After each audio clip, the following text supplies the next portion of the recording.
Maybe because I've been given so much and I feel so blessed that I think, for one, I think everyone, it's a basic need, a basic right, to have health care, and I really want to make sure that people are afforded that opportunity. It's real sad because we've got this population of patients that cannot get the things they need, and yet we're surrounded by wealth in this land. So it's real. But we never give up. We never turn our back. We never say we can't do it. We still do what we can. I like to say servant leadership is about identifying and meeting the others, meeting the needs of others, rather than acquiring power, wealth, and fame for yourself. All three speakers are in professions that uplift members of our community. And it isn't just a job for any of them. Rather, it's an extension of the deeply held values that guide their lives. Community Stewards, next on Long Story Short. One-on-one, engaging conversations with some of Hawaii's most intriguing people. Long Story Short with Leslie Wilcox. Aloha mai kako, I'm Leslie Wilcox. A steward is someone who looks after other people or things like finances. A community steward looks after the members of a community, especially when it comes to basic well-being, healthcare, food, housing, safety, and even meaning in life. In this edition of Long Story Short, we'll revisit 3 previous guests, all of whom can be called community stewards. We'll learn more about how their personal values and passion for caring led them into career choices in which they're helping those in need. We begin with Connie Mitchell. She's the executive director of Hawaii's oldest and largest nonprofit agency dedicated to homelessness. It's the Institute for Human Services. No small task in an expensive state that has one of the highest homeless rates in the nation.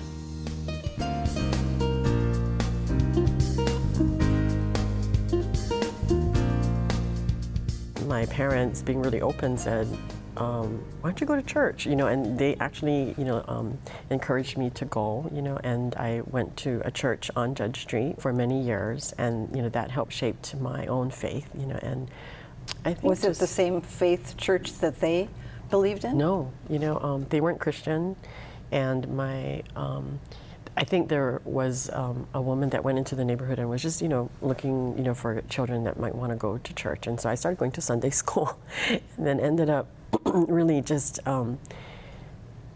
learning so much about God's love, and that was like a little foreign in some ways, from the culture that I was coming from. But I'm thankful for that. And I think that my faith has actually inspired a lot of the choices that I've made, throughout my life, in work particularly. So I kind of was embracing the Christian faith, and then at the same time, my parents practice, their own cultural, practices and faith. So I think it's in some ways typical, of people who grow up in Hawaii. You're exposed to, a different way of thinking. And I'm thankful for the way that Hawaii is, that we are able to, no matter how we think or how we believe, that we're able to get along most of the time. I think as a child, you just know if you're playing with other people, you're playing with them, you're getting along with them, and you don't think about those other things. But that kind of childhood, growing up in a diverse community, very much shapes, how you feel when you grow up, in a lot of ways. And so, yeah, I think when I think back to the people that I did know, and in the work that you're doing or the things that you're trying to do, it's just really great to know that you have friends of, different kinds. We are very, despite the diversity, very much a connected community. People have relationships, strong relationships that go on for a long time. What do you see in the homeless community in that sense? I think one of the things that I've struggled with is that, sometimes I see people that I have known, from before also. And it makes me particularly wanting to find a way to help people. And at the same time, we have a lot of people who are not from Hawaii. And I have often thought about how I really would want to impart knowledge about the values that we have here in Hawaii, because so many people come and I feel like they, not knowing some of the practices and the values, seem to not be so respectful and really have a lot of expectation of, of the people here. And well, we should be helping them, when in actuality, if you come and you have an understanding of the values, that you want to be a part of the community and to give back to the community too.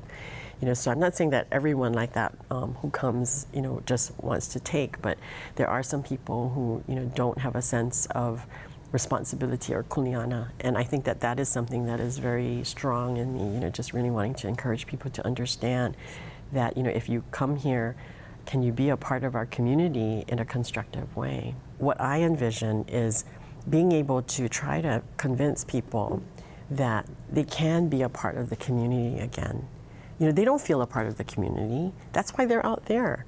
They don't have a place to go, and we have to, as a community, figure out how to do that. I believe that if every one of those people who is capable of working could work, if they weren't using drugs or their mental health was stabilized. Those are big ifs. Yeah, but we could do it. I believe that it can be done if we have the will to provide the services, and to walk alongside some of these people so that they can believe also. Because I don't think they believe it right now. They don't think that there is a way out. But I think if we're able to, and I've seen it happen that when they start to believe and they actually take a chance on us, they're able to get out of that situation. I mean, you've got to talk to lawmakers, you've Absolutely. got to talk to funders, you've got to talk to homeless people and supervisors and community leaders and business owners. So there's no usual day at IHS. Everything is urgent, and you're right. We really look at the community as a major stakeholder. We serve not only the people who are homeless, but we serve our community. And as a part of that community, we have, people who are policymakers. We have people who are funders. People who are just the public. We really want to help people understand better what homelessness is about in Hawaii, and we want them to understand how we all can help them better. What keeps you going? That's a good question. I think it's really seeing people turn their lives around when we are able to help them. And it happens quite often, I have to tell you, because, we're always sharing among the staff. We basically do a little blast, to let everyone know when someone's getting housed or exiting into housing, or they got a job, or they're really on their way. Some of it is getting them back home to the mainland. We started a relocation program, and that has been really successful. I believe it's a win-win-win for the person who's going back to the family, and for the state of Hawaii, So I think just, being able to do some new things, find some new solutions, partner with new people, who have similar passion and, just really want to make a difference. That's really exciting to me, to see so many people like that. Dr. Elliot Kalauawa is the Chief Medical Officer at Waikiki Health, a nonprofit community clinic that provides medical and social services to all comers, regardless of their ability to pay.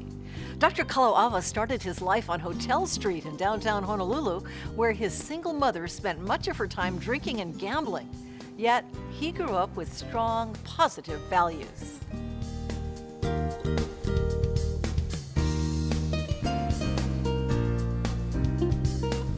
Even though my mom lived that lifestyle, I always felt loved by her. I never felt like she was neglecting me. I felt like that was just normal to grow up there. And then because of my other family, my godmother, my aunts, my uncles, they all showed me love. And so I always felt like I was loved. And that's why I never felt like I had to join a gang to get love there. You know how some of the young ones go through, or to belong. I always had, I felt real loved. And that to me was the key. Did your entire childhood go this way? Up until, I would say, it started to change some when I went to Iolani from 9th grade. Because the thing was, when I was growing up, part of me felt like I didn't know where I really belonged, because I was growing up in the housing, and all my friends in the housing were people that, when we go to school at Palolo Elementary, they were in the special education class. And I look back, and I think I could have gotten into trouble with them, but I think the main thing, I give my mom a lot of credit. My mom was very strict, even though she was doing that type of lifestyle. Her feeling was, she never wanted me to have the kind of lifestyle she had. So she would always tell me that. She would tell me, you study. And even though she wasn't home when I'd come home from school, I guess because I knew she could be so firm, and because I knew she really wanted me to do that. When I came home, I would study. I got all my homework done. Then I would go out and play with the housing kids. Her influence was so strong, even though she wasn't physically there. I sort of always felt the need to obey. She's the kind of person really didn't care what others thought. This is what she told me, and she would tell me this several times. She said, don't care what people think if they're not feeding you. And so that's why I grew up having that kind of a, that tough thing where it's hard to offend me because I have a tough skin. And I tell people, just tell me what you think, because I like it to be constructive. And to me, in order for it to be constructive, the person has to tell you what they feel. And it probably helps you as a doctor. People can tell you things, Yeah. right? Do you ever judge people? Oh, not at all. No, especially when I look at my lifestyle, what I grew up in. There's no point judging anybody, because on the surface we might be different, but below the surface we're all the same. One of the things I like to tell students and residents at our clinic, because we see homeless patients, I tell them, I said, if you take a homeless person, put him in one exam room, tell him to undress, and you'll be back in to examine him. You take another person, say a doctor or a lawyer, tell him to undress, you'll come back in and examine them. And this is where people who have a stereotype about the homeless don't really understand. So if you did that and then you go back into either room, sometimes you can't tell who the doctor or who the homeless person is, because the homeless person has the same desires, and some of them are very clean. They're not like what the stereotype you always think. I mean, there's some that are dirty and don't shower enough, but some are very clean, some are very educated. They just had bad things happen to them, very intelligent. So that's why I was raised never judging people. You really can't cure everything that's wrong with them. One of the things in medicine that, especially in my field, internal medicine, because we're a primary care field, is if the patients can come in and just talk to someone about their problems, it's amazing how much good it does. Because I have patients who will come in and I just let them talk. They talk the whole visit. At the end of the visit, I haven't given any recommendations, and they'll tell me, I feel so much better. And that to me is the joy. But I just enjoy the interaction so much, even though I know that medicine today is limited on how we can help them. The point is, I just enjoy that interaction so much, I don't get frustrated. The patients that I see, in general, a lot of them are from the same background that I'm from. So that's more so. In fact, 2 homeless patients I saw over the years were kids I grew up with. One of them, I saw his name in the chart, and I went in, and he didn't know who he was going to see, and he had his back towards the door. I went in, I called his name, he turned around, and he didn't recognize me because it was years. When I told him my name, he said, and he was homeless, and I told him my name, he said, I remember as a kid, you always talked about being a doctor, and I wondered if you made it, and I guess you did. And then another one of my patients, I played Little League Baseball with him, and then a couple weeks later, after I saw him, I'm coming into the clinic, I'm walking through the waiting room, he's with another homeless patient, and he stops me and he says, hey, tell my friend here that you and I used to play baseball together. And I said, yeah, we used to play baseball together. I guess his friend couldn't see that his homeless friend grew up with a doctor, And so yeah, when I see these patients, I see patients that are like my mom. I see patients, that grew up the way I grew up, and I really enjoy that. I remember some years ago, one of the Waikiki small newspapers article was doing a report, and they asked me, what is it like treating at Waikiki? And I said, treating at Waikiki Health is like being in a third world country. And I said, it's real sad because we've got this population of patients that cannot get the things they need, and yet we're surrounded by wealth in this land. So it's real. But we never give up. We never turn our back. We never say we can't do it. We still do what we can. And I'll give you an example. If somebody comes in, doesn't have insurance, and I suspect he has a pneumonia, instead of getting a chest x-ray because I know he can't afford it, I might treat him, then have him come back, the next day or a few days later to see how he's doing clinically, see if he's making progress. Because I can't do the chest x-ray, so I'll have to rely on what he's told me and my physical exam and how he responds to treatment. Other patients, I tell them, I said, okay, we need to get this test, and if it's a test that's not urgent, I said, this is the cost of the test, so why don't you try to save your money, and I'll give you 2 months to try to save your money so that we can get the test. And some of them will do it. They'll cut back on different expenses. Maybe they won't eat out, at fast foods as much so we have to kind of plan it. So our whole approach to treating somebody without insurance is different. So it's not quick to do the test. And then when it comes to medications, we rely on samples that the drug companies give us. And that's kind of, or again, sometimes some of them will go and ask maybe a family member to buy their medication for them. I've been at Waikiki Health now 31 years. In fact, 2 days makes 31 years. And I look back and I say, I feel real fortunate because I've got a career that I truly enjoy. I mean, it's not work for me. You know, you hear the cliche that, you know, when you enjoy it, it's not really work. Well, for me, it really is. I go to work and I just enjoy every single day. Dr. Kent Keith is president of the Pacific Rim Christian University in Honolulu and former head of Chaminade University.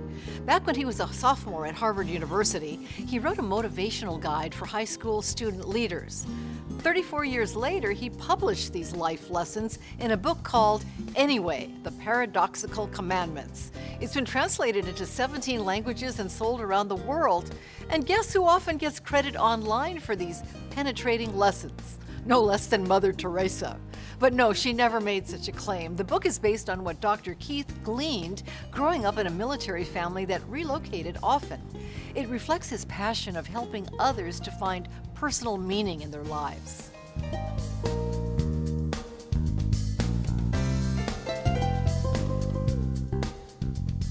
By the time I was 14, arrived in Hawaii when I was 14, I'd already crossed the country 9 times by car. And each time we went a different way, national monuments, natural wonders, historic sites. So it was very educational. It was also educational in learning that, you know, we are one country and we have common beliefs and values, but we also have different subcultures. And so you get a sense of, you know, within one nation there are differences. It was hard because there's almost always the new kid in school. So, you know, you have to start making new friends, and by the time you've really made friends, you're moving again and you're leaving them. And that sort of had an impact. But it had one benefit, which is that you didn't bring any baggage. Nobody knew who you were before. You could start again. I got all these fresh starts when I was growing up. So, yeah, I think for us as a family, it just pulled us closer together because we were our community. We were the people we relied on. So you didn't complain every time your dad got transferred? Oh no, not again! I got to meet a whole bunch of new people. And no, actually, what happened was after a while, I began building walls. I began saying, you know, why make friends if you're going to lose them, you know, 9 months later? And then I figured out that didn't make any sense. I still wanted to have friends and I still wanted to connect with people. So it's all part of growing up was figuring out, you know, things like what does friendship mean, what do relationships mean, and so I mean, on balance, I think it had quite a bit of impact, and for me, I think it was positive.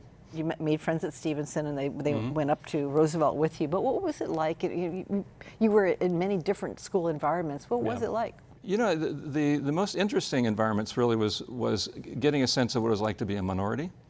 And my first experience that I remember was in 8th grade in Rhode Island, when the school was mostly African American. And then coming to Hawaii and realizing, you know, we can work together. I was in lots of activities, and that really helped. Got into student government, I was in the band, I was in different clubs and so on. And so if you focus on doing things together, you focus on, you know, what do we want to achieve, a lot of the things don't matter. And you can belong, everybody can belong, no matter where they're from. So I think the extracurricular program is what really helped me the most. It wasn't so much what happened in the classroom. Did your father and mother give you advice about breaking into new schools and new communities? You know, I don't remember them doing that. What I remember was that my family wanted us to behave the way they wanted us to behave. And we were a little bit different. We had chores. And if the other kids were out playing, that's fine. You'd have your time to play, but right now you need to mow the lawn, or you need to pull weeds. You know, so the idea was, it's who we think we are. You know, what our values are and what we think a family means. I mean, we're all going to be home at dinner. We're going to talk about what's happening. And so the worst argument I could make as a kid about doing something was everybody else is doing it. That was not an acceptable argument. That didn't mean anything in our family. The idea was, well, you know, what's worth doing and what's balanced, and are you helping out in the family, and, you know, are you learning what you need to learn? But, you know, they're both wonderful. I'm so blessed to have them as parents, and they're a great team together, and we never doubted that they loved us. We never doubted that they cared about us, and I was always proud of them. When you were a 19-year-old at Harvard University, you wrote 10 thoughts, and they've resonated around the world. They were found posted on a wall at Mother Teresa's children's home, and in fact, she was given credit for writing them. Yeah. In fact, it's you, a former 19-year-old, writing some very wise and clever sayings. Well, it was the 60s, and I was in student government here, and then I went on to Harvard, and I continued to work with high school student leaders. But it was the 60s, so a lot of conflict and confrontation, turmoil, and yet a lot of idealism and a lot of hope that somehow we could make the world a better place. So what was disappointing to me was seeing so many young people go out in the world to bring about change, and then seeing them come back much too quickly because the change they wanted wasn't achieved, and people didn't seem to appreciate what they were trying to do. So I had a couple of major messages for them. I was traveling around the country speaking and working at high schools and student council conventions, and I said, well, first of all, you got to love people, because that's one of the only motivations strong enough to keep you with the people and with the process until change is achieved, because it usually takes time. It could take a lot of time. And secondly, I said, if you go out there and do what you believe is right and good and true, you're going to get a lot of meaning. I mean, that should give you a lot of meaning and satisfaction. And if you have the meaning, you don't have to have the glory. The meaning should be enough. People appreciate you, that's fine. If they don't, you're okay. You still got the meaning. That should keep you energized. So I decided to write a booklet for them. It took me a long time to decide whether to write one at all, because I figured, well, people know this, and it's already been said. But I started writing this booklet on how to bring about change by working together. And one chapter was about love, about brotherly love, we called it then, about caring about people. And it talked about this issue of meaning. In order to get across my point about meaning, I wrote the Paradoxical Commandments. So each one starts with a statement of adversity, but is followed by the positive commandment to do it anyway. So people are illogical, unreasonable, and self-centered. Love them anyway. So you start with a statement of adversity, you go into the positive commandment. And they're meant to be examples of an attitude. How did you learn all of that so early? Yeah, well, I've been very blessed. I mean, there were two major sources behind this. One is just my family. I mean, I grew up in a family that lived that way. And so I wrote the Paradoxical Commandments. I showed the manuscript to my dad, for example, and I remember him looking at him going, yep, we know this. Nice of you to write it down. I mean, my parents, my aunts, my uncles, they did it anyway. They were focused on loving people and helping people and doing what's right, and they were not after power, wealth, and fame. They did what was meaningful. Your career, you've had some very prominent positions, but you haven't handled your career in the traditional ways. Right. You've come in, come out, gone here, gone there, and as you look back, what do you think about your progression? I just feel very fortunate. I feel very lucky because each job was meaningful. It was about something I really cared about. I believe that each time I was able to work with a team to produce results that helped people. It's interesting. Years ago, I read a book that the author suggested that traditionally men's careers were like the search for the Holy Grail, and women's careers were like knights errant. The search for the Holy Grail idea being that you started a profession or an organization and went as far as you could go in search of the highest position you could get. But because of the way our society was structured then, with couples, men and women and so on, careers, men tended to move around as their career developed, and so they would be changing locations. So that disrupted the wife's career. Mm-hmm. And so when they moved to a new location, the wife would look around and say, what needs doing? And can I do it, and can I get a job doing that? So that was more like the knight errant, who went out each day to find someone who needed help and then help them. I like that because I think I've been more on the knight errant side. Find something that is worth doing, and if you have the opportunity to do it, go in there and do your best. But if we know what's meaningful to us, then we look for things in that arena. What you have is this dissonance or disconnect between here's what our culture says are the symbols of success. We're going to measure you by those, but here are the sources of meaning that are really going to energize you and make your life worthwhile. It's can you bring those together is the question. So if you start with the meaning and you end up being successful, that's terrific. Dr. Kent Keith, Dr. Elliot Kalauawa, and Connie Mitchell. Each comes from a different background, but all grew up feeling loved and now carry that love into their work as community stewards. Mahalo to our three guests, all of Honolulu, for sharing with us your passion for caring, and mahalo to you for joining us. For PBS Hawaii and Long Story Short, I'm Leslie Wilcox. Aloha, ahui ho. For audio and written transcripts of all episodes of Long Story Short with Leslie Wilcox, visit pbshawaii.org. To download free podcasts of Long Story Short with Leslie Wilcox, go to the Apple iTunes Store or visit pbshawaii.org. Do you think you would be unhappy in a place that had well-heeled patients who could pay their bills with insurance and cash? Yeah, because I would feel like I'm not doing all that I can do. You're going to be more accurate and better connected and more likely to do the right things if you're focused on serving others rather than just looking at your own power or wealth or fame. When you think back to the people that, maybe were your mentors, I think back about the people that were mine. If there were not those people in my life, then I don't think I would be doing what I'm doing.